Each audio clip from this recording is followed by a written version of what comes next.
जी खबर शामिल करते हैं। लाहौर हाई कोर्ट का एरिया मैदान जंग बन गया। वुकला और पुलिस आमने सामने। पुलिस की जानिब से वुकला पर शेलिंग की गई और आंसू गैस और वाटर कैनन के जरिए वुकला को मुंतशिर करके लाठी चार्ज किया गया। वुकला की जानिब से पुलिस पर ईंटें और पत्थर बरसाए गए, जिसके नतीजे में मुतअद्दिद पुलिस एहलकार और वुकला जख्मी हो गए।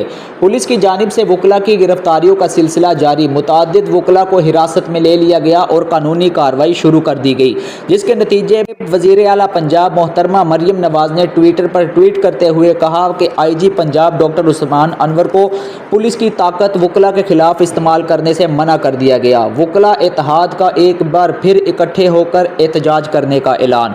वुकला का कहना है कि हम अपना आईनी और कानूनी हक लेकर रहेंगे। हम आपके खिलाफ के लिए दोबारा लौट के आएंगे, इकट्ठे होके आएंगे और आपको जवाब देंगे।